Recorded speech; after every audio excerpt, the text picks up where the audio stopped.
Media ప్రతినిధులపై నటుడు మోహన్ బాబు దాడి చేయడాన్ని ఎమ్మెల్సీ బల్మూరి వెంకట్ ఖండించారు.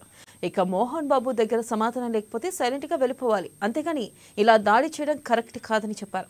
జర్నలిస్టు సమాజానికి మోహన్ బాబు క్షమాపణలు చెప్పాలని ఎమ్మెల్సీ డిమాండ్ చేశారు.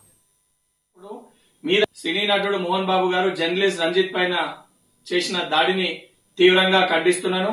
మోహన్ బాబు గారు మీ స్థాయికి, మీరున్న స్థాయికి మీకు సమాధానం జర్నలిస్టులు అడిగినప్పుడు మీ దగ్గర సమాధానం లేకపోతే దాన్ని దాటి వెళ్లేసే ప్రయత్నం చెయ్యాలి గాని ఈ రకంగా దాడులకు పాల్పడితే మీరున్న స్థాయికి సరికాదు.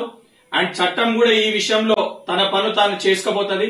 పోలీస్ అధికారులు కూడా ఇటువంటి ఒక సంఘటన మరొకరు చేయకుండా చర్యలు తీసుకోవాలని చెప్పని మోహన్ బాబు గారు మీరు కూడా ఏదైతే జర్నలిస్టులు అందరూ కూడా బహిరంగ క్షమాపణ చెప్పాలని చెప్పి డిమాండ్ చేస్తున్నాను. సినీ నటుడు మోహన్ బాబు గారు జర్నలిస్ట్ రంజిత్ పైన చేసిన దాడిని తీవ్రంగా ఖండిస్తున్నాను.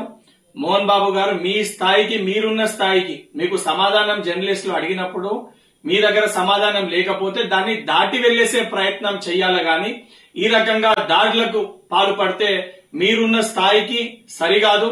అండ్ చట్టం కూడా ఈ విషయంలో తన పను తాను చేసుకోబోతుంది. పోలీస్ అధికారులు కూడా ఇటువంటి ఒక సంఘటన మరొకరు చేయకుండా చర్యలు తీసుకోవాలని చెప్పని మోహన్ బాబు గారు మీరు కూడా ఏదైతే జర్నలిస్టులు అందరూ కూడా బహిరంగ క్షమాపణ చెప్పాలని చెప్పి డిమాండ్ చేస్తున్నాను. కాగా ఓ మీడియా ప్రతినిధిపై నటుడు మోహన్ బాబు దాడి చేయడాన్ని TPCC general secretary Charan Kaushik Yadav ఖండించారు. మంచు ఫ్యామిలీ అనవసరంగా తెలంగాణ సమాజాన్ని తప్పుదోవ పట్టిస్తుందన్న కౌశిక్ యాదవ్ మండిపడ్డారు.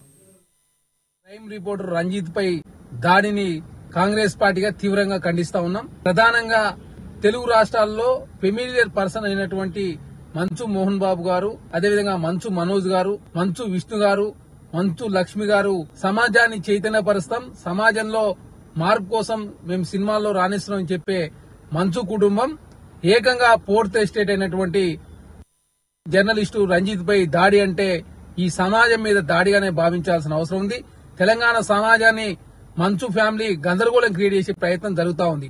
ఒక ఆంచి మంచి ఫ్యామిలీ అని, ఒక ఆంచి భూమా ఫ్యామిలీ కూడా తెలంగాణ రాష్ట్రంలో ఎంటర్ అవుతుందని, తెలంగాణ రాష్ట్రంలో సోషల్ మీడియా వేదికగా పెద్ద ఎత్తున ప్రచారానికి తెరదీసే విధంగా అనవసరంగా ప్రజల మధ్య గందరగోళం క్రియేట్ చేసే ప్రయత్నం మంచు మోహన్ బాబు గారు, అదేవిధంగా మంచు మనోజ్ గారు, మంచు విష్ణు చేస్తున్నది చాలా స్పష్టంగా కనపడతా ఉంది. కాబట్టి దయచేసి మీ కుటుంబ తగాదాలన్నీ కూడా తెలంగాణ సమాజం మీద రుద్దొద్దని చెప్పేసి మేము కాంగ్రెస్ పార్టీ నుంచి కోరుతా ఉన్నాం.